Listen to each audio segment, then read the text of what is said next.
2024. And by now, you've surely heard of the cold plunge, also called the ice bath. But will it actually improve your health or detract from it? And how do you use the cold plunge properly? In this episode, as you probably guessed, we explore the science and benefits and uses and drawbacks of cold plunging, also known as taking an ice bath. Who shouldn't do it, how and why to combine it with breath work, tips and practices to get more out of your cold therapy sessions, biohacks and supplementation to amplify your benefits even further, whether you should cold plunge after workouts or if that blunts the beneficial hormetic effects of your exercise session. What about cold plunging before your workout? Is so called pre cooling a good idea? We also discuss how to properly dose the cold. That comes down to frequency, duration, and water temperature. Joining us this week is Joshua Church. He's the co founder of Edge Theory Labs, where he developed the world's first portable iceless ice bath with advanced features like filtration and hot tub mode.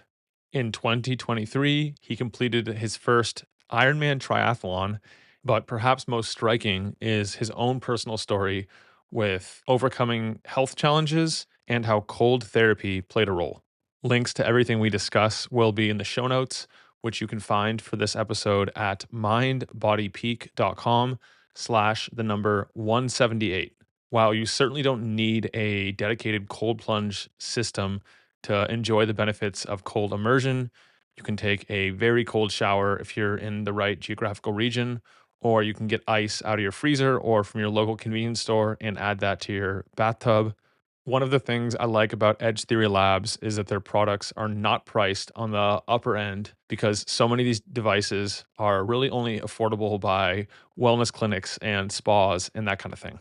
So if you want to try out some of the Edge Theory Labs products or add that to your Black Friday wish list, you can go to edgetheorylabs.com and use the code URBAN to save $150 on your purchase. But regardless, you'll walk away from this episode with tangible, actionable tips you can use to improve your biology via deliberate cold exposure.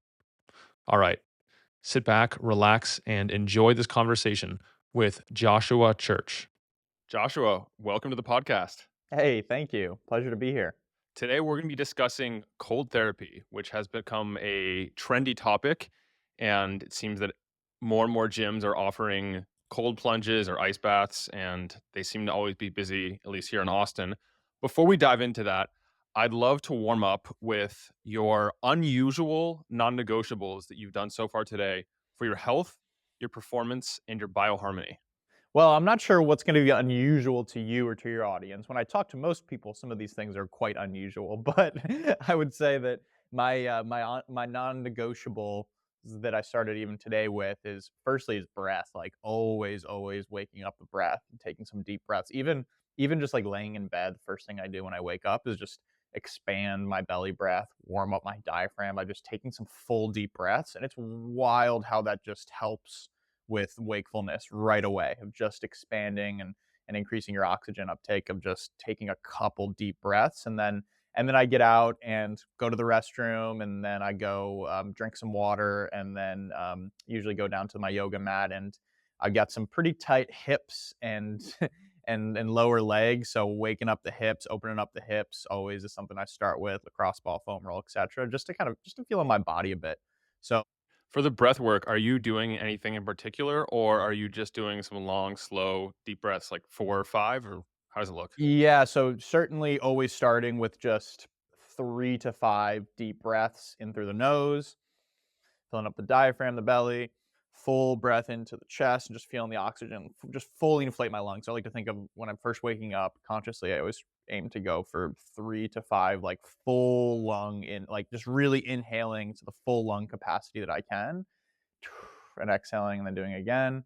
And usually that's enough to kind of like, whoa, get your system going a bit. And then I will typically do some more super ventilative style Wim Hof method breathing as well. Not every day, a couple times a week maybe, where I'm sitting down or laying down, typically sitting down and then doing more of the in through the mouth, out through the mouth, super ventilative breathing. And that definitely helps with wakefulness. And then have you ever done or heard of the Wim Hof push-ups?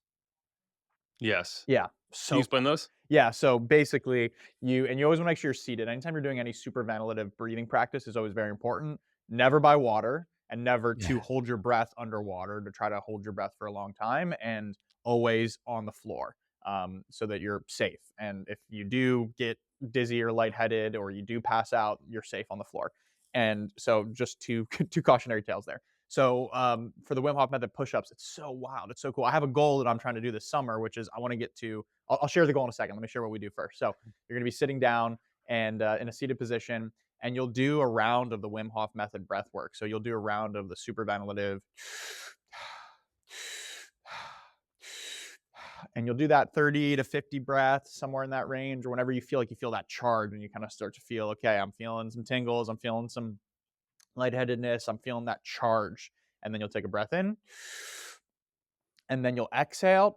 And on your exhale, you'll rock forward. On the exhale, you'll rock forward into a high plank, into a push up position, and you'll start banging out push ups on the empty. So you exhale, rock forward. So there's no air in your lungs. So you're not breathing, and you start cranking out push ups.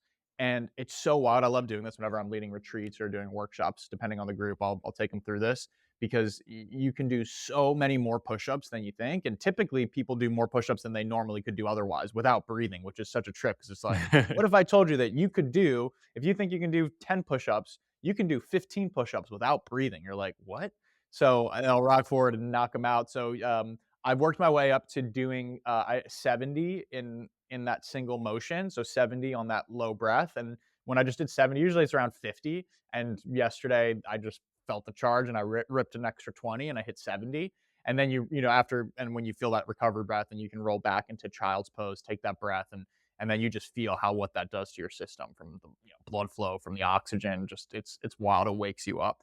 And then I had the goal. I'm like, I want to see if I can work my way up to 100. Because how cool would it be to say, like, yeah, I can do 100 push-ups without breathing? Like, it's just a funny thing. Yeah. So that's the push-up exercise. Yeah, I've been doing that for a while. I guess I haven't done it recently, but I used to do that, and it's pretty incredible. It defies your imagination that you could actually do more push-ups when you're not breathing, but I found the same thing. And even if I waited a minute into my breath hold, I'd exhaled, and then I started the push-ups, I could still do a ton of push-ups. It's amazing. For your early morning breathing that you do before you even get out of bed, Mhm. are you following any particular cadence, like 4-7-8 breathing, or just like whatever flows?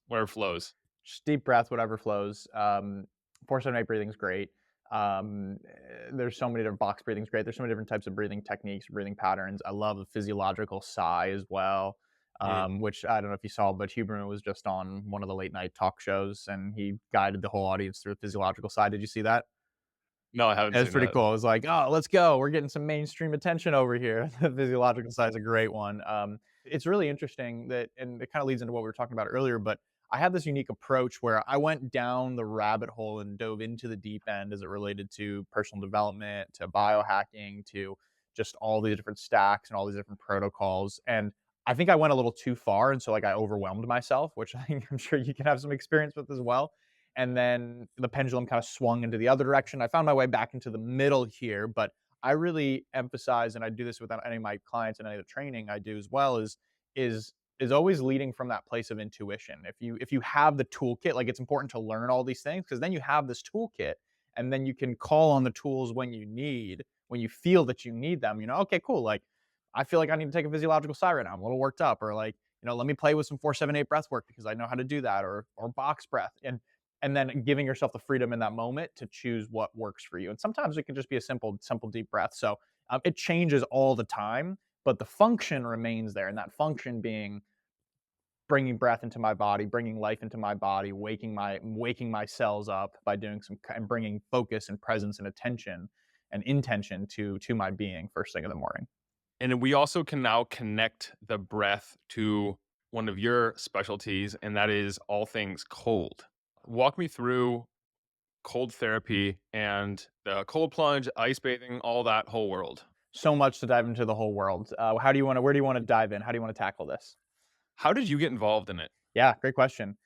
I probably not too different than most people, had my first experience with cold immersion, from high school athletics, from playing football in high school, Yeah. and we after we would come, we would play Friday nights, and then Saturday we would come for lift and film, and after lifting, we would do whatever treatment we needed from getting banged up, and we always had trash cans filled with ice outside of the training room, and so we were told, go get in the trash can. You got 5 minutes in the trash can, and we were just told to go in there, and we're like huddled in the trash can, and and it was pretty brutal. We were never taught how to breathe. We were never taught why we're even doing this. It was just like, this is something you do Yeah. because you felt better when you got out. Like Yeah. you felt, you sometimes playing football, it's like you wake up the next day and felt like you were in a car accident. Like you're all sore and beat up, and then you get out of the ice bath. You're like, wow, like that actually feels really good. That helped a lot.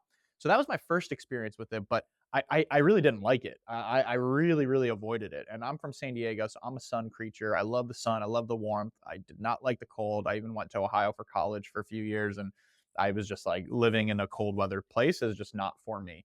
So I really avoided the cold. And then I heard this crazy guy named Wim Hof on a podcast many years ago, and his message really resonated with me. He was sharing this message and his story of how after his wife had committed suicide, he regained his sanity and his health and his strength and his happiness, and was sharing this message that we can influence our physiology. Like we have the ability to do this. And after high school football, I had some pretty gnarly injuries and some surgeries and some pretty traumatic injuries that left me pretty close to dying in the hospital. One of them was a botched appendectomy surgery where an artery was nicked, and I was bleeding internally. So I had to get blood transfusions. It was touch and go.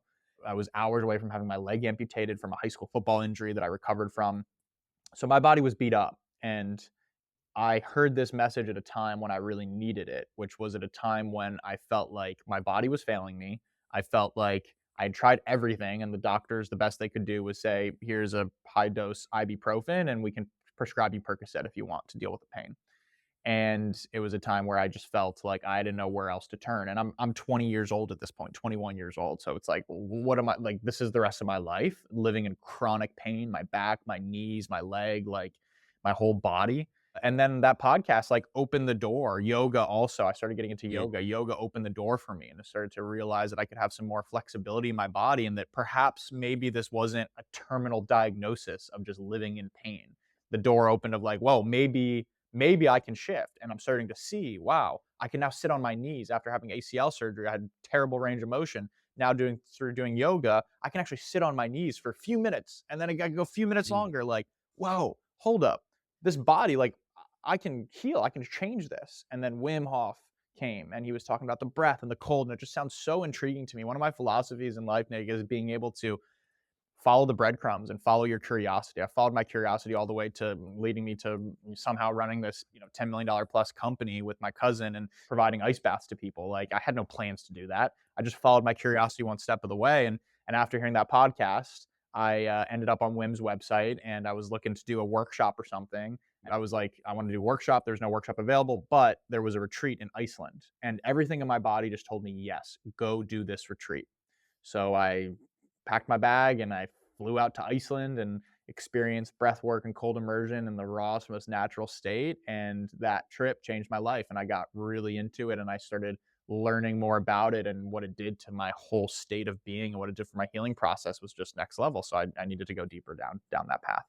I find it surprising that you guys didn't do any yoga or anything like that in your, like, high school football journey. No, nothing. Nothing, nothing, nothing. So tell me how your practice evolved from there, because obviously you explored cold quite a bit further. Yeah, so really what blew the door open for me was doing the first breathwork journey that I went on in Iceland when I got there during the retreat. I'm laying there and I'm breathing and just following. This is my first time doing any type of deep Wim Hof method style breath work, and I'm breathing and breathing. I start to feel some tingling. I'm like, okay, cool. This is interesting. What's happening? The instructor's like, keep breathing, keep breathing. And next thing I know, I feel this like tingle and tickle right at the site where I had my appendicitis surgery. I'm like, Mm. interesting. Okay. I'm breathe, breathe. And then it kind of like tracked it up to my throat, kind of got caught here. And I'm just curious. I'm like breathing. And then all of a sudden, woof, I just started crying my eyes out. Like absolute wave of emotion that was released Wow. from what I believe was that stored emotion in my body from that surgery that I just kind of brushed under the rug and moved on from. And then Mm. throughout the rest of that breathing practice, I was just sobbing, like sobbing as like I felt that tingle trace around my entire body, every incision, every surgery, every injury that I had. It's like it all just whoosh, just came overflowing out of me. And I remember waking up for coming out of that like, holy crap, what was that? Like, how I actually, I'm not even kidding. I was convinced that the instructor like spiked our water with something. And it was a thought. I'm not even kidding. I'm like, Yeah, did I yeah. just like get initiated into a cult over here? Like, did they just like, is this some sort of psychedelic they just gave me? Because it was that level state that I was going to. And I'm just like, how is it possible that I could lay down here and breathe for 90 minutes and have this experience? Like, that doesn't, my mind was like, how does that make sense? Wow. So was that a typical, like a traditional Wim Hof style breathing, or was it like more like holotropic or something like that where It was a unique style that was kind of a mix of both of those, which is what I've come to learn to teach myself as well. It wasn't full holotropic or like trauma release or full like rebirthing, but it wasn't full just like strict Wim Hof 30 Wim Hof method breathing is like very precise and strict, like 30 breaths, 15-second hold and after retention and recovery breath. And so it's very specific. So I was an instructor who trained very, very closely with Wim for the first several years of the business. And so he kind of evolved his own way of doing it. And so that like blew the door open for me. And then pairing that with the cold of learning the thing that got me about the cold was learning how to breathe in the cold and how to be in the cold because it was something it represented fear. It represented the thing that's dangerous. It represented the thing that's like, I can't do that. I can't go climb that mountain in my swimwear. I can't go into that lake that's frozen for 5 minutes. Are you kidding me? Like I can't do that. But then doing it and all of a sudden being like, whoa, I just did that. And my body was able to do that. Hey, body, maybe you're not so weak after all. Maybe you are strong. Wow, you're able to do that for me. And the thing that the cold taught me right away, one of my best lessons I've learned in life came from the cold. The cold taught me how to shift from brace to embrace. The cold taught me how to shift from bracing stress and bracing challenge like I normally did up to that point. Like a lot of us are wired to do, like come on, grit through. I mean, the football player in me is like, all right, you got challenge, come on, like rile yourself up, go through it. If you bring that approach to the cold, you will get smacked silly, humbled very, very quickly. It's not going to work. It's going to be so painful. You're not going to last. The only possible way that you can last 5 minutes in the cold, you can find presence or actually find calmness or stillness in that extreme stress is by shifting from that brace to embrace and downshifting, getting to that parasympathetic tone, that vagal toning, and slower breath, inhales through the nose. And to see that firsthand with the cold, it just set this total ripple effect with everything else in my life, how I was showing up at work, how I was showing up in relationships and difficult conversations. It was like, oh, this is a whole different way of being and engaging with stress, engaging with stimulus, engaging with challenges. So it started to offer another path or another way for me to be able to show up and do that. And that was like, I mean, I was to say my life changed during that week is a true statement because it was just the beginning, and I was like, I gotta understand more. I gotta learn more about this. Why is this happening? How is this happening? Like, how do I share this with other people? How do I consistently do this? And that set me down the rabbit hole. what was the actual protocol for the cold exposure on that retreat? Were you guys doing it like once per day or like 5 times per day? Were you doing it an hour? I'm guessing not that long, but Yeah, we were doing once a day of cold water immersion and typically once a day of cold exposure out in the elements. So we would do like, for example, and this is not too different than how I lead my retreats is, you'll do in the morning, we'll do a breathing session, we'll do a deep breath work journey and kind of open up the space for some of that deeper inquiry work. And then we'll have brunch and then we'll shift gears and go out into adventure into the land wherever it might be. So we'll go do an exposure hike or a walk, like a presence or mindful walk exposed in the elements, or we'll do a barefoot walk in the snow or something like that. And then we'll do some form of cold immersion, natural cold immersion. So we'll do into a lake or a river or a waterfall, whatever it might be. And typically that's going to be in the 2 to 5 minute standpoint. I think once on one retreat that I was a participant on, We did 11 minutes because it was a deeper, kind of more advanced group, and the instructor wanted to really dive into. It was in a very controlled environment, but they wanted to really dive into like what's possible when you can you can get your mind out of the way. But it typically in that range, so because it's a lot on your body. It's a lot on your body, especially in those cold temperatures, and when you're doing all this other deeper work and you're having full active days. So it was really constructed around an adventure, some sort of like one big challenge a day like that. One thing I think about before I use cold is whether or not preparing the body physiologically is a good idea because it obviously makes the exposure easier, or if it makes more sense to not do that because then you're teaching your body how to self-regulate. For example, if I have a stress come up in my life, it's very unlikely that I'm going to have perfectly timed some breath work to do in advance of that. So it's like if I don't practice and I don't warm up and I just get into the cold and then I focus on re-regulating myself, it seems to me like that would translate better. That's a really great insight. I haven't thought about that, but I would agree with you. I think that that's a great way to evolve to practice. And naturally, I would say how I've evolved my practice as well, which is like I just get in the tub. I just get in the tub. I step in. I catch my breath, and I get to that point. I don't time myself anymore. Rarely, I'll just go based on based on the feeling, and based on when I kind of notice those walls, and based on what's coming up, and I'll just breathe through at least one wall, like one kind of resistance point, and it usually ends up being probably 2 to 3, somewhere between 2 minutes and 3 minutes. Sometimes it's shorter, sometimes it's longer, but I like to be able, because every day is different. Some days I get in the same temperature, same time of day. Sometimes I get in and I can feel like myself, my shit like shiver right away, or I can feel the real hesitation or reluctance. And some days I get in, I'm like, heck yeah, this feels good. I'm chilling. So it's very interesting to notice those differences. But I like I like your thought. When I think about it, like by preparing yourself and doing like a bunch of rounds of breath work in advance, to me that seems like another way of bracing yourself for the exposure rather than embracing. If you go in and then you start controlling your breath and your intention and everything, it seems to me like that's more of actually embracing the cold.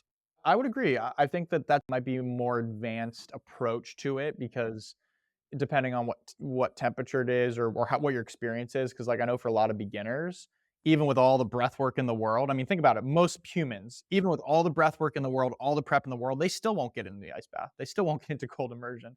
So doing what you need to do, and if there's certain things, even if it's just like taking one deep breath to center yourself and then go in, makes sense. The one thing that I do, and I always offer this as well to people, especially if they're resistant, is it's a really powerful frame to offer, which is make it a choice. Getting in should be a choice. So make it a choice. And whenever we're doing retreats or in nature, it's like it's always good to be able to like get centered to the point where you're like, all right, cool. I'm gonna go now. This is a choice. I'm not just going because someone's telling me to go. So there's a fine line there, but making it a choice. And I always make sure like this is a choice. Like I'm choosing to do this, even though I might not want to do this. I'm still choosing to do this anyway. Yeah, I haven't really thought about that, but I know that when I've done it with groups, I tend to be the one that will pressure other people into like, okay, just do 10 seconds, just do whatever you can do. But like, I'm also realizing that I'm pressuring and not making it clear that it's the choice has to come from them. Yeah, it's so interesting too, because I mean, I've guided thousands and thousands of people through their cold immersion, their first cold immersion experiences, and I relate to that as well. And it's one thing I always like to say is give people permission, not pressure.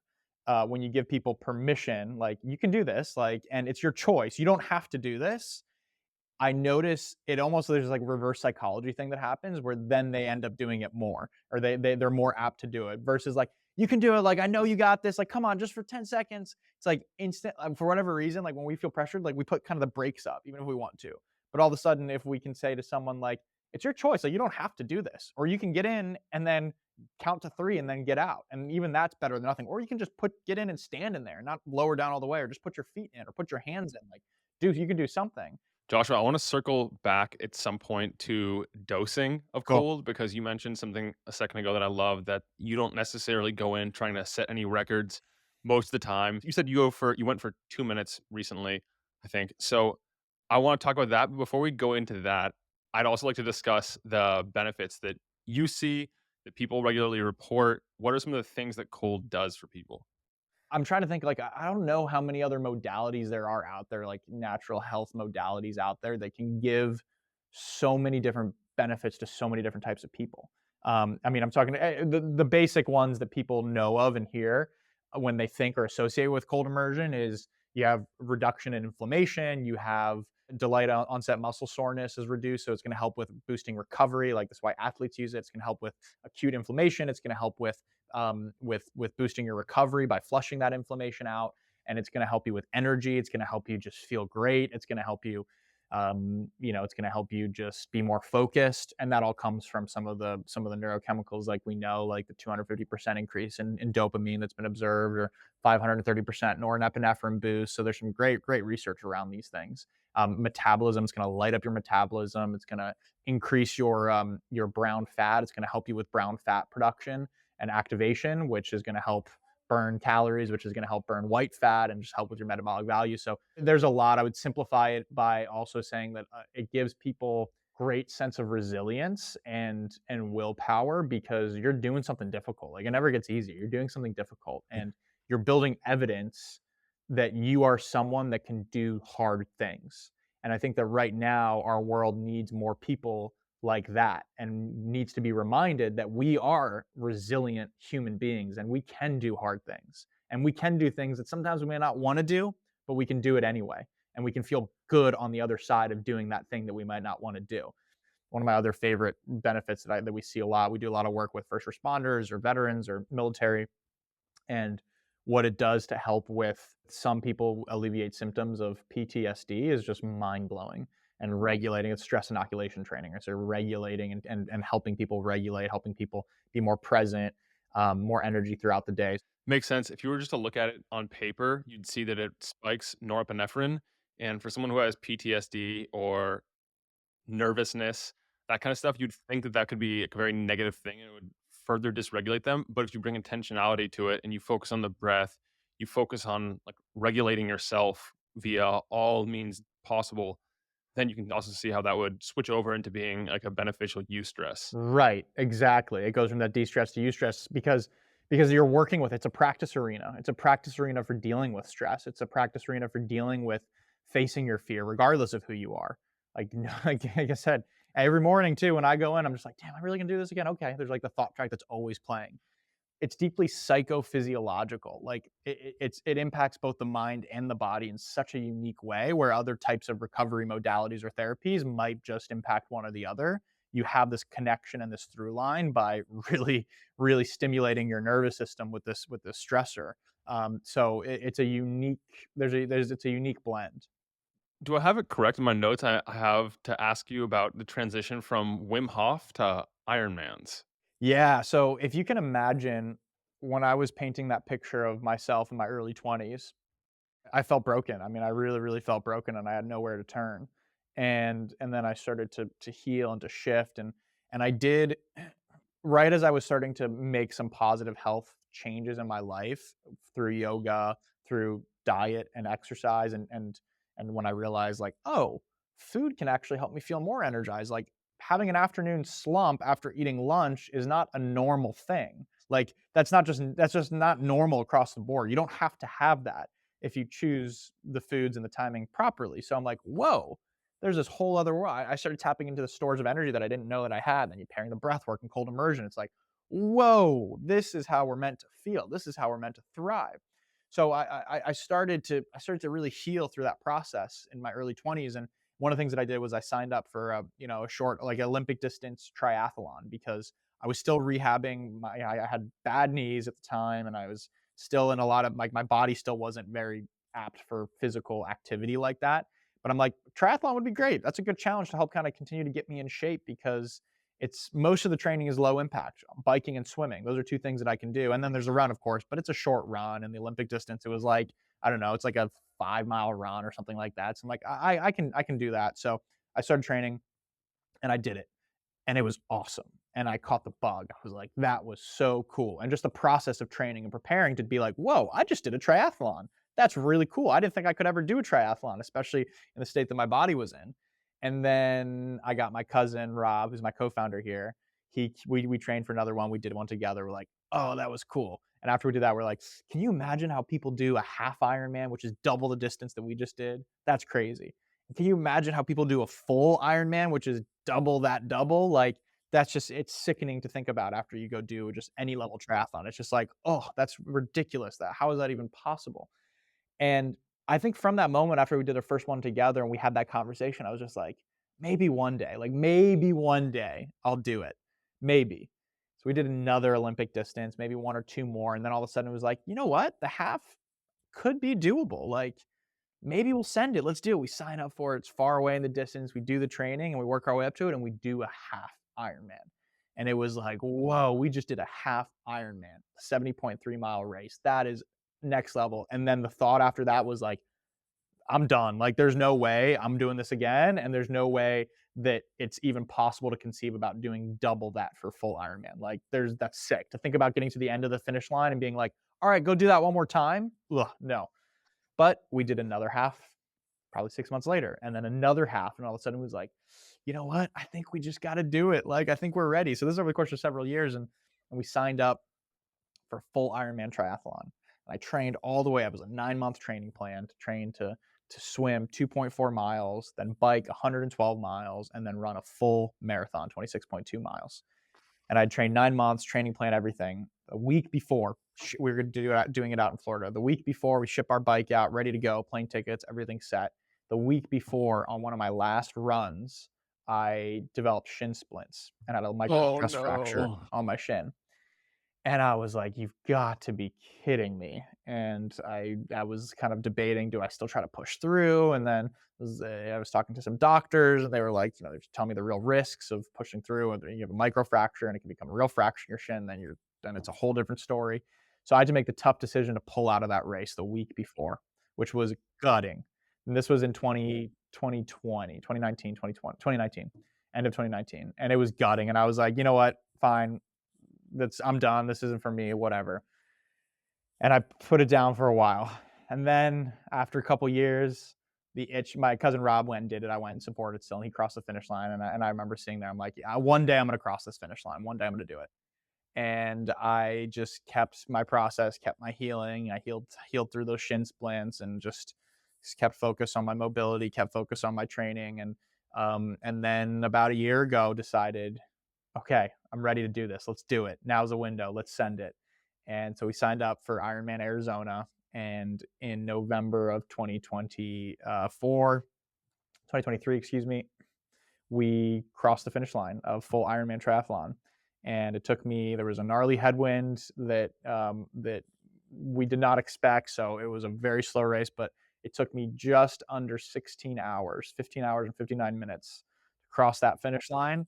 But I did it, and it was one of the most amazing experiences for me to go from someone who was in chronic pain and thinking that there's no way that's possible to all of a sudden doing the impossible, quite literally the impossible. And that's the Ironman slogan. Anything is possible. To get to that place where you do a 140-mile race like that is just still mind blowing. I get chills just talking about it because of the journey that that's taken, and that, like, I can be a testament to the fact that anything can be possible. If I could go from where I was to doing an Ironman triathlon, then I really do believe anything can be possible. So that's how I went, and using the breath work along the way, all these different healing modalities, this recovery, sauna, cold tub, it made all the difference for me. And that's how I went to crossing finish line at Ironman triathlon.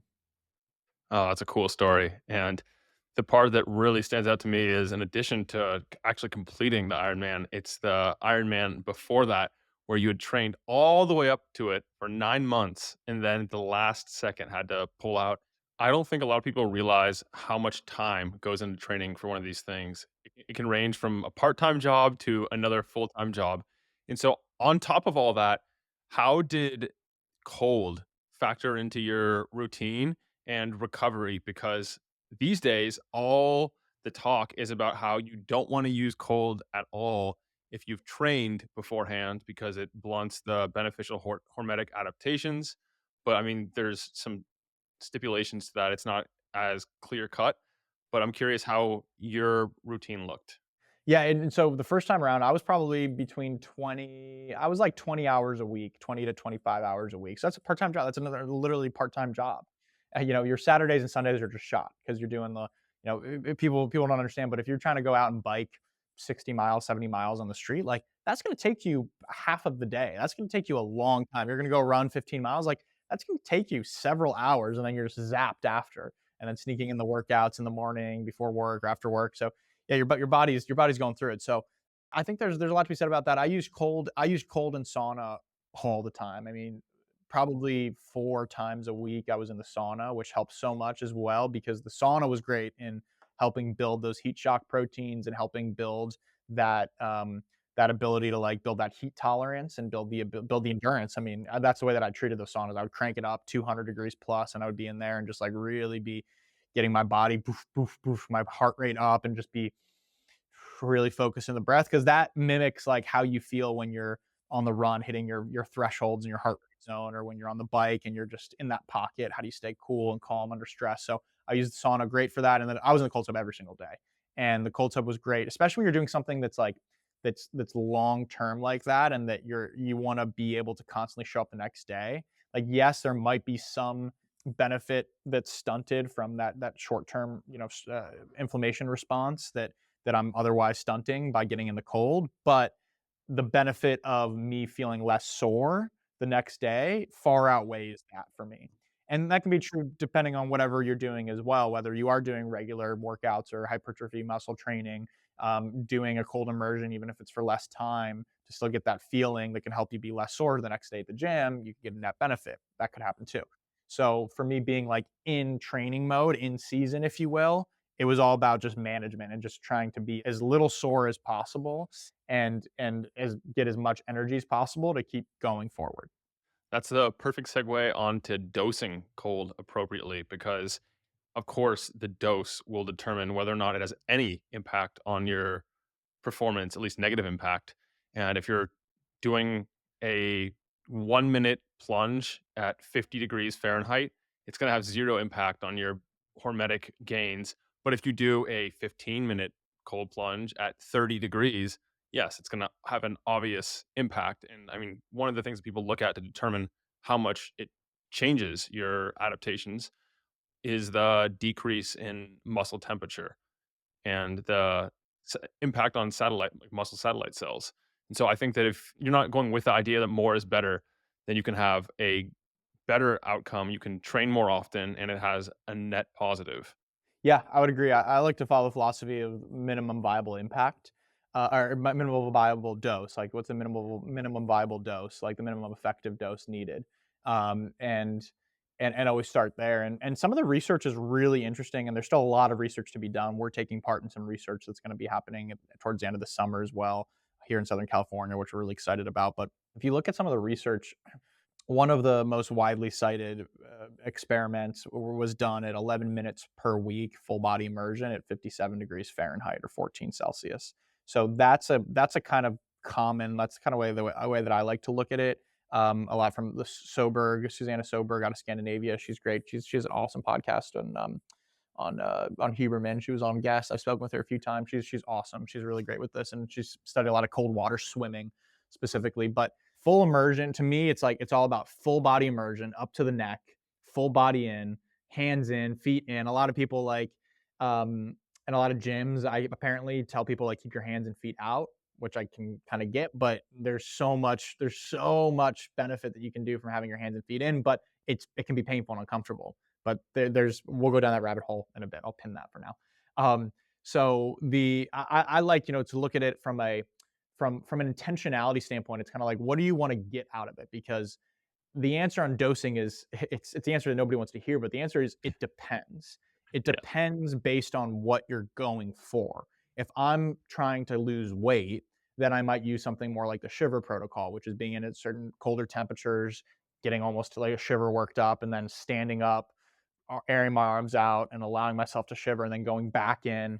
And I might do something like that to like really activate the shivering thermogenesis. If I'm trying to feel energized for a meeting in the morning, I'm probably not going to do that. I'm probably going to do maybe a shorter. I'm going to do a head dunk. I'm going to go full immersion. I might go colder temp to get a little bit more of that stimulus. If I'm trying to feel less sore after going on a 15-mile run for the next day, I might do somewhere in the 50 degrees and be in there for a lot longer in my lower body and then finish on full body in. So I think that's the first thing to just for people to understand when it comes to dosing is that like it depends. It depends what you're going for. The way that I instruct my someone like my mother who goes in for her arthritis, the time, temperature, and frequency for her is very different than the one of the forwards for the LA Clippers who we work with.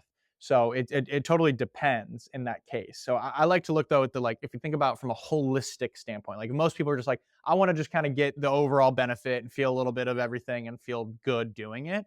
Then I like to recommend the three by four. So 3 minutes, 4 times a week is a great dose. Starting at the 55, 57, 55 degree Fahrenheit, full immersion, and then working your way down in temperature until you find a sweet spot that works for you or continuously going down. But most of the time for beginners, especially 55 to 57 is still plenty to give someone a cold shock and make it challenging for 3 minutes. But sometimes people get in and that's nothing, that's cake for them. So you can go colder, but you can always go colder, especially with beginners. I'm always wanting to make it empowering and start at a more milder temp and then work your way down colder. So that 3 minutes is a great time because it's going to allow you to do a couple things. You're certainly gonna get that cold shock from getting in. You're gonna be forced to regulate through that cold shock. And not just like get in for half a minute or a minute and then still be in that shock state. So 3 minutes is going to force you to get over that hump. It's also going to probably get you to at least one wall. And when we call the walls like these points of kind of resistance where you're like, all right, I'm ready to get out. It's time to get out. I'm too cold, or I'm feeling like discomfort. My fingers or toes are really, really hurting. 3 minutes, usually around 2 minutes is typically where I see walls happen for people. Like that, then 3 minutes gets you to breathe and be present with your body through one of those walls, and you get out and you're gonna feel great after 3 minutes. So 3 minutes, 4 times a week gets you to that 12 minutes a week um, total time, and that's a good baseline for kind of holistic hormetic regulation for using cold that I would recommend for people. Yeah, and any high level athletes or Olympic lifters or any of those types of people can always do pre-cooling and use the before working out and not have to worry about those same potential consequences.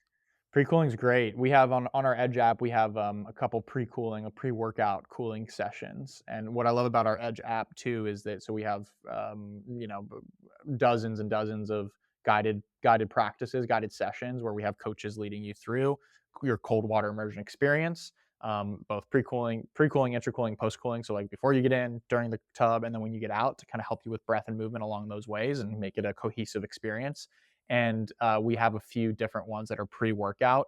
And what I love about that too is because you can also prime yourself in the tub if you're visualizing, thinking about the workout that you're about to have, or you're thinking about how it's going to lower your muscle temperature so that you can last longer in the gym and push hard in those sets. Like all of a sudden you're syncing brain and body, and you're priming yourself, and you're brainwashing yourself, if you will, to experience what benefit you're looking for. And I believe that has a massive impact as well. I like that. You mentioned earlier that your own protocol doesn't always use like super cold water. My gym, the ice bath we have tends to be in the low 30s, sometimes 32, 33 degrees, and the water is circulating. So it's very cold. And I don't think that that's even the best option for most people and those who are experienced. And there's also a culture where it's like, "Oh, how long did you do it? Oh, you did 2 minutes? Oh, I did 3 minutes and 30 seconds. Oh, I did 5 minutes." And I think that, like, that completely misses the point of, like, the individualized experience, especially because the right therapeutic dose for you is gonna be different on each day, depending on your workout if you had one, depending on how you slept, depending on your other stressors in your life. Yeah, it's so true. And you think about this too, if you're a woman too, where you are in your menstrual cycle, like all of these things matter. And it's so true. It's something we refer to as the cold ego. Like we like to have like a lot of people have a cold ego. How long can you go? Oh, I went in exactly. I went in. It was 32 degrees and I was in there for 10 minutes. Or my friend did 11 minutes. Oh, that's crazy. I'm gonna try that next time. It's like, yeah, kind of missing the mark. Maybe there's another way. And because it really is like I truly believe it and I approach it and treat it. It's a very intimate experience. And it's an intimate experience for me because for me it's a practice of connecting more deeply with yourself. And it's an exercise in going inward because the cold forces you to be present. It forces you to go inward. And when you're going and you're doing that process, it's not about timing or records or anything like that. It's about what are you giving yourself? Like, why are you doing that? And that's often the question that I ask people that shatters a cold ego is like, why? Mm. When you say that you turn inward and you just sit with it with your and you pay attention to your breath, what is it that you're sitting with? Like, let's explore the spiritual, like introspective benefits of it. Absolutely. Well, it's noticing firstly, it's getting to that point. I'm working through that initial cold shock, right? We have that initial cold shock, usually comes with a gasp reflex, and right, takes your breath away. So first it's all about just regulating. It's all about catching my breath. And this happens pretty quickly now for me. Because you start to get that's something that you improve on very quickly as you do this consistently. You can improve on how quickly you're able to, and that's regulate. And that's something you'll see the difference between someone who does this all the time and a beginner is a beginner will get in and like it can really freak out. They can have a panic attack. And more experienced practitioners can get in and they can get right to their breath. Maybe a couple strong deep breaths.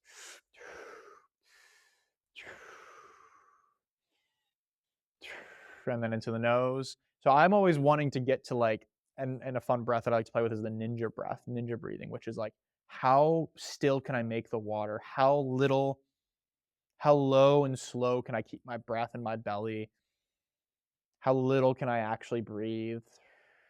And at that point, it's like you're almost becoming one with the water. So there's a spiritual thing. It's like, how can I just be in this water and be part of this water and be at such stillness? Like, how still can I get?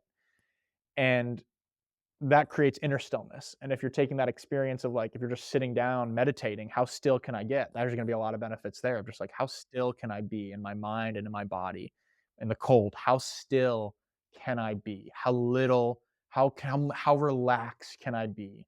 How effortless can the breath feel? So these are some of the things when you're going inward that I like to play around with and that I tend to play around with firstly. And then the next stage is like, noticing what am I feeling, like what's coming up is, am I noticing that my hip is starting to light up or my hands feel really really cold or like, or I'm starting to shiver quicker than I usually do, like what's present, what's coming up.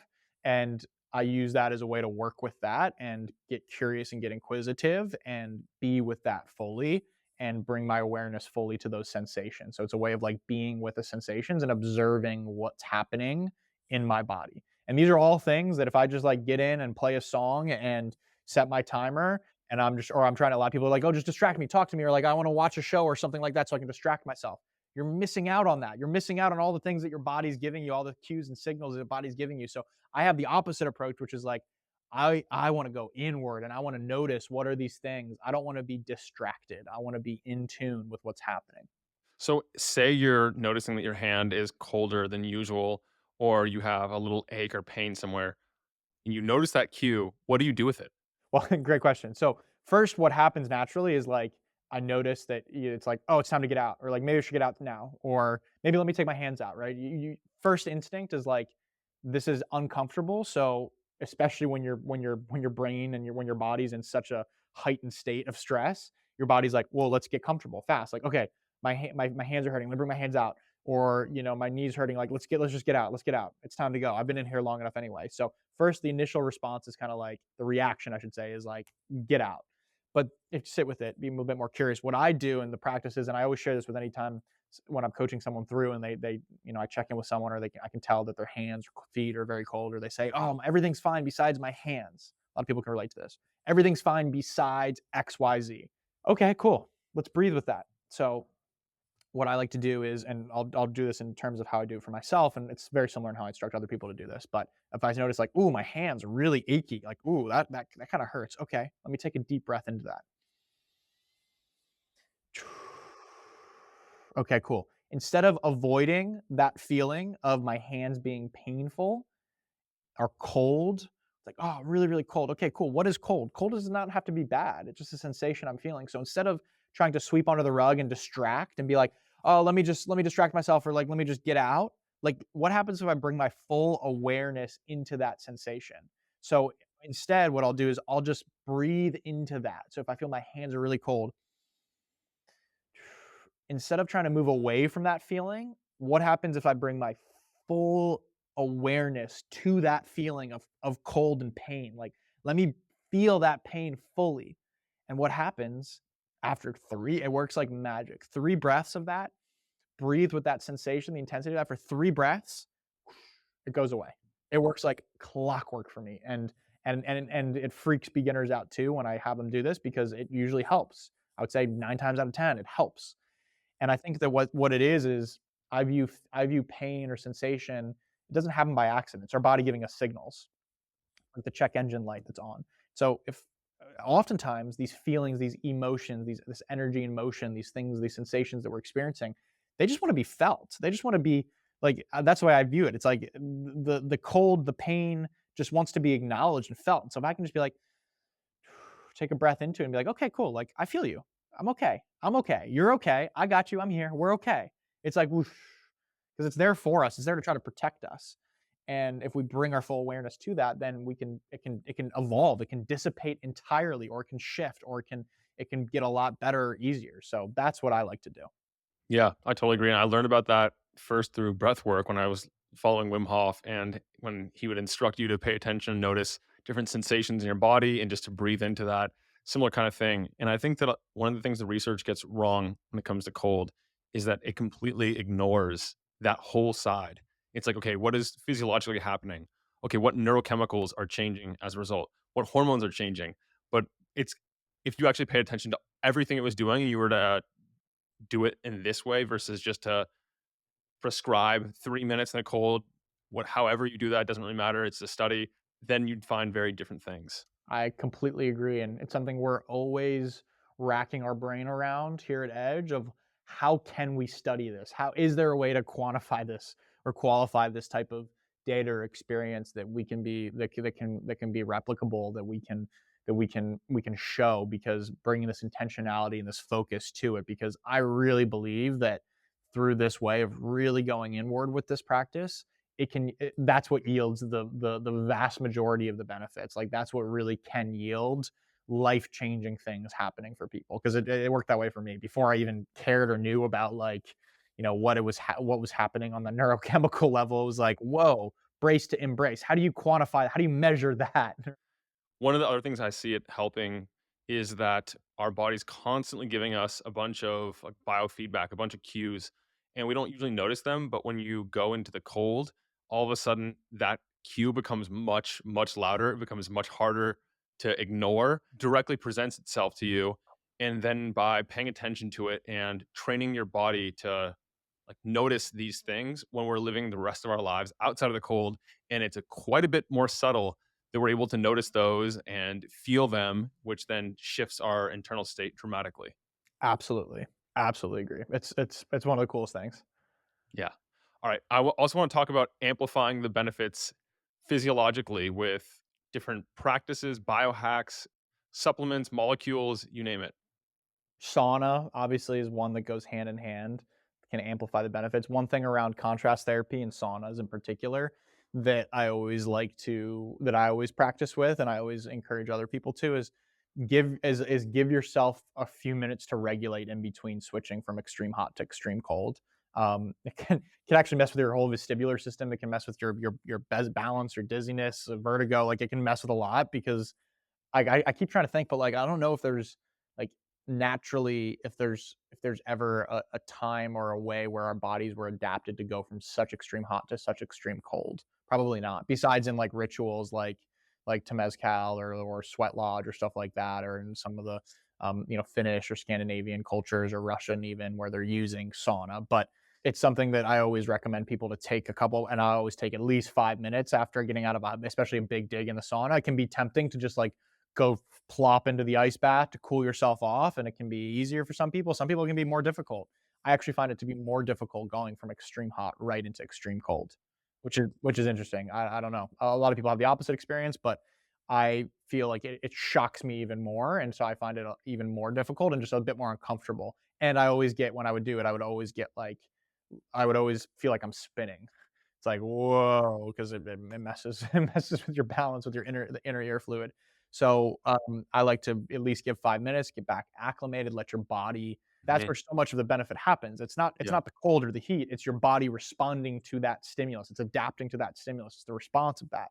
So, giving yourself the ability to naturally do that is really great. Like, yeah, you can do it with the sauna and help you with that vasodilation and help you increase that blood flow more, but being able to practice and strengthen your body's natural ability to do that, that's what you want to do. Yeah, I've noticed that for sure, and I find it obviously much harder to actually. I guess not obviously because your experience is the opposite of mine, but I find it much harder to put 5 minutes between the sauna and the ice bath. But you're right, a lot of the benefit does come from your body again regulating itself and decreasing your core temperature or increasing your core temperature. And if you jump from one extreme to the other, not only does it rarely happen in nature, but you're also limiting some of the benefits and you're also setting up yourself to experience more of the potential consequences like dizziness. And yeah, it is very interesting. Another stack that I like is red light therapy. I love red light therapy. We have a Mhm. red light panel here, so with the cold, red light panel's nice. Sitting in front of it for a few minutes before or after. And then otherwise, the biggest stack that I like to do with the cold specifically is some breath and some awareness and intention before and then after also. So just being present with with the whole process. So we have what we call at Edge Theory Labs our Edge sequence, which is a three-staged approach to cold immersion. So it's not just like get in the cold tub and that's where the main focus is. It's bringing intentionality. It's bringing sometimes breath, sometimes movement to three stages: pre-cooling before you get in the tub, intra-cooling while you're in the tub, and then post-cooling when you get out. So another way to think about it is chapter one, chapter two, chapter three. Chapter three is the ice bath. Most people just focus on that, is the actual immersion itself. But I actually put so much more emphasis on especially chapter 3 on the other side because and if you've ever done cold immersion in a natural environment and like in these retreats, chapter 3 is actually where the hardest part is. Getting in the cold tub or getting into the cold in a natural environment. Yes, that can be hard, but that doesn't hold a candle to getting back out and you're in freezing temperatures and you're in snow and you have to center yourself enough to dry off, get changed, get your boots back on and hike out. Like you have to fully acclimate. You're not going into there's no like warm room you're going into or there's no like sunshine that you can just go stand into or plop yourself onto the cement and get the heat from there or sauna you can walk into or like dryer where you can take towels out of the dryer. It's like it's really your responsibility. You have to be able to come back to center and regulate after that. So this is, Wim Hof teaches the horse stance, the wide-legged squat, heels in, toes out, and the arm movements to fire up your lats and your shoulders and your obliques and your core, and do these squats to get the blood flow pumping through your glutes, your powerhouse. So being able to bring yourself back and reacclimate after, especially given what we were just saying, where that's so much where the benefit happens, like that's where I place such an emphasis on because that's also where you can experience the after drop when you get out, and then you have the after drop because the warm and cold blood mix from all the blood in your peripherals and your extremities has gotten cold from the vasoconstriction, and now all of a sudden it starts coming back to your heart and back to your core, and it cycles with the warm cold and warm blood. It can be painful, and you can get shivers and jackhammer for a while if you're not properly warming yourself up and being really present with that process. So it's a whole, and that's affected based on how you are going into it. If you're just jumping right into it, or if you're able to center yourself first, or if you're able to, what's your state as you're getting into it, or why are you getting into the first place? So it becomes this more of this holistic way of looking at this the practice of cold immersion, more so the ritual of it versus just the recovery modality of it. Are there any supplements you like to pair with cold? Like, for example, maybe like grains of paradise for brown fat activation or anything at all? Yeah, funny you say that. The grains of paradise, actually, we've been playing around with that quite a bit here at our labs, with some ginger, like ginger lemon, kind of warm up, or any type of like warming beverage or drink after can be nice, especially when you're in colder climates or environments. But nothing. I haven't experimented deeper with any supplements per se. I'm curious. Have you played around with any supplements before or after? Yeah, I'll use I forget which ones. I think EGCG and maybe bitter melon, and I've used grains of paradise before to like just help the conversion of brown fat. but I haven't done it consistently to notice if it actually makes much of a difference. One thing I want to make sure we discuss before winding down is the bioindividuality and like the general safety of this, because when I go to the gym, I don't struggle with warming up afterward, even if it's 30 degrees and I'm in there for 5, 6 minutes. I don't feel like it affects me nearly as much as some people. I've talked to some people who, if they do 2 minutes at 40 degrees first thing in the morning, they can't sleep. It keeps them up. And for me, if I go in the sauna after like 6 p.m. and I don't use the cold at any point, then I can't sleep because my core temperature has gone up so high that I'm overheating and I can see it reliably every single time on my wearable data. It's a very great question, and it's a very important part of the conversation that often gets neglected, which is safety, ethics, responsibility, and bioindividuality, like you're saying, because everybody is different, and every day we are different. Energetically, we are different beings, like we said, based on our workout, our sleep, our circadian rhythm. There's all these different factors. So that's also part of why I like to be more adaptable. I take more of an adaptable, less regimented approach to this, because every day is different and every day I'm a little bit different. There are different factors, but I still give myself what I need. And there's different ways to engage with the cold. Some days I'll just dunk my head in there. Like I'll just stand on the outside and dunk my head, or use that as a way to wake myself up. Like it can be different. And I think that there's a sense of liberation that can happen when you give yourself permission to color outside the lines a little bit. And there's a lot of blind spots when it comes to females with cold immersion as well, because most of the studies are done with just full male participants, and which is really interesting to look into. So there's definitely underrepresented female participants in human trials of some of the studies of cold immersion, and furthermore, there's nothing that's been done around, like I mentioned earlier, but women and their different parts of their menstrual cycle, because their hormones are different at very different times of the month, different times of the day. It's very different. So it is interesting, and I think that it's just important as we talk about these protocols and these different dosing, that it all comes with a grain of salt. It all comes with a grain of salt, or a block of ice, if you will. That everyone is different, everybody is different, and that's why I view it as, and this kind of comes back to more of the spiritual side of it, but I view it as a playground and a way to experiment with, because it's like, okay, cool. Let me get curious about this. Like, what does it feel like if I do my cold tub, like, for like super early in the morning? Or what does it feel like if I do it midday? What does it feel like if I do it right before going to sleep, or an hour before sleep? Like, oh, that feels interesting. I liked how it felt on my body today. Let me try it again tomorrow. Oh, maybe not so much. Let me try it now. So it can be this experiment, this playground where we can feel and experiment with what's right for us. And I always want to encourage everybody to be your own doctor in that way. Prescribe yourself what you want and what you need, and give yourself permission that it might look different today than it did yesterday. And it might look different tomorrow than it does today. And that's okay. And give yourself that freedom and that discernment to choose. Because at the end of the day, I think with all these health practices, it's easy for these to become another distraction for us, or it's easy for the tool to become the path. But I view it as the tool is helping me on my path, and I want to build the self-reliance to know when and how I want to engage with these different tools, and give them to myself when I need, and the form that I need them the most. Does that make sense? Yeah, it does. And you were describing earlier how in a lot of the protocols that you outlined that you recommend 4 days per week, which is interesting because it's not 7 days per week. Let's say I probably do 4 to 5, maybe 6 times a week. There's usually probably 1 day a week where I'm not getting in based on whatever's happening. I probably do more than that because I happen to have a tub at my office, and next to our sauna here at our office, and at my house, and where I spend the most time. My parents have a tub at their house. So I had kind of have cold tubs all around, which is a perk of starting a cold tub business.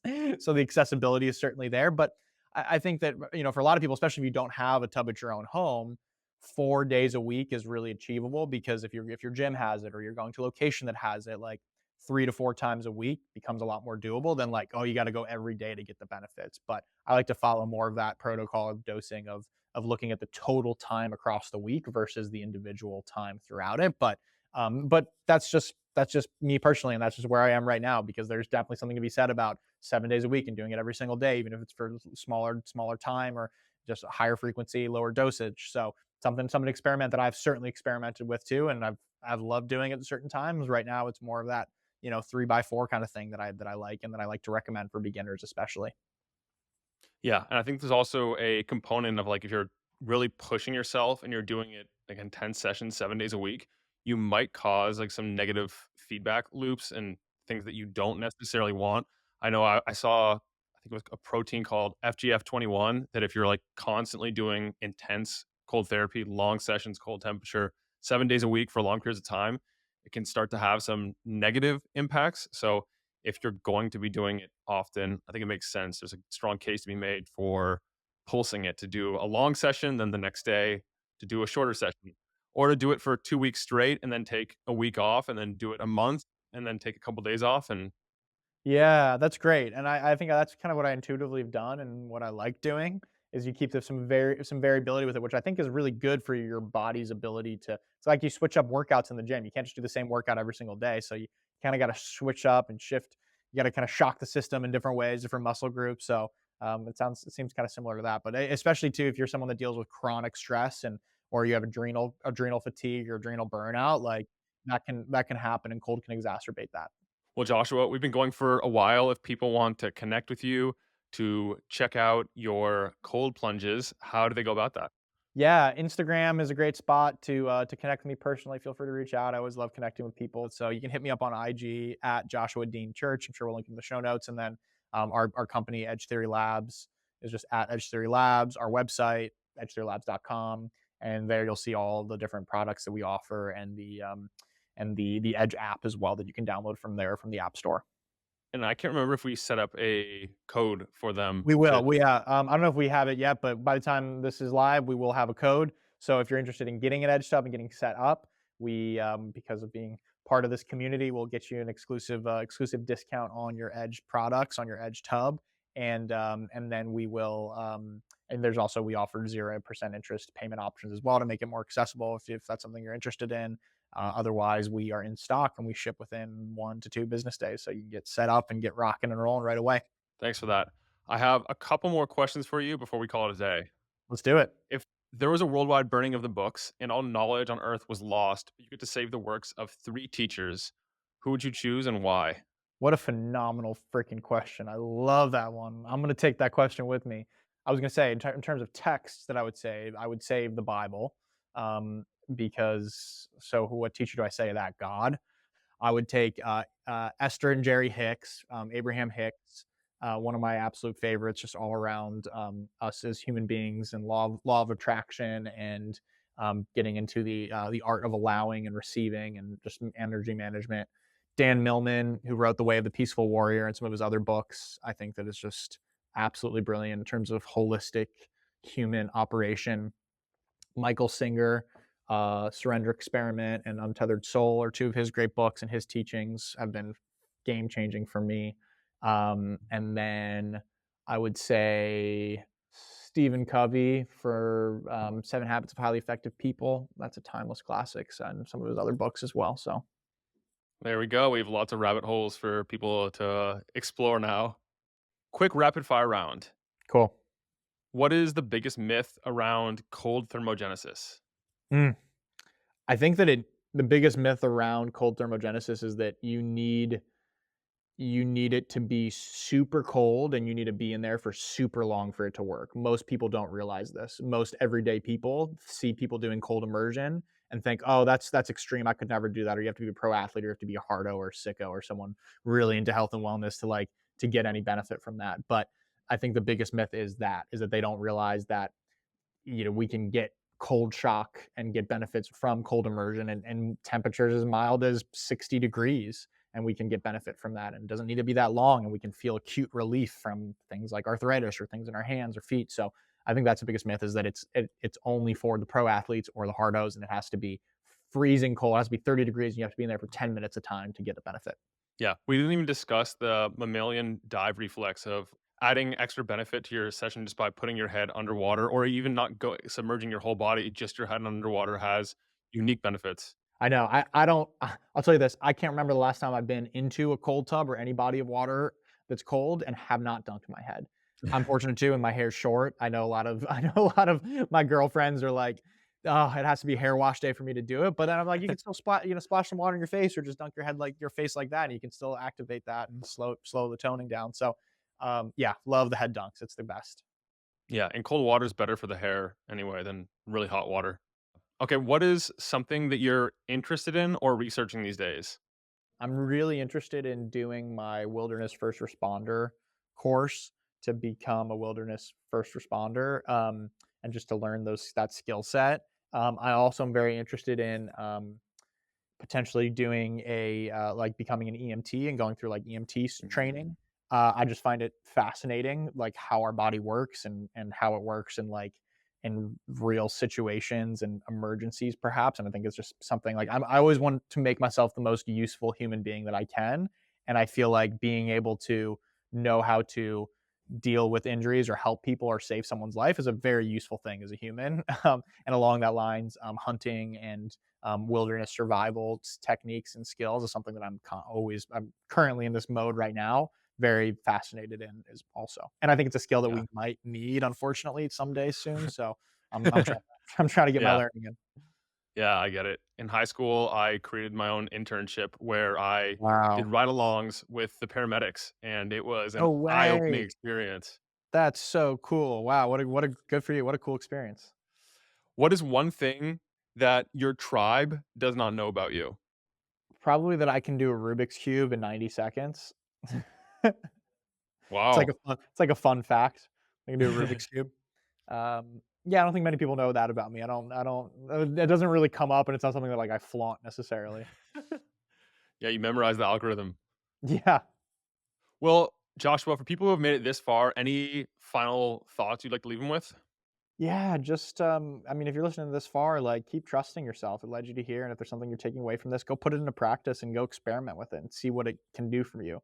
I love the line, "Take what works and leave the rest." So, some things resonated from here, great, take them. With some other things that didn't, great, leave them. Go internalize them on your own and go forward with it and continue your learning expansion journey, and don't forget that nobody gets out alive anyway, so we might as well have some fun along the way.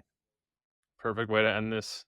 Thank you so much for joining me. It's been a pleasure hosting you, and I look forward to catching up with you, hopefully in person, for wilderness survival That's skills. right, that's right. If not in Austin beforehand or San Diego if you're out here.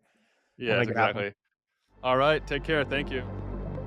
I hope that this has been helpful for you.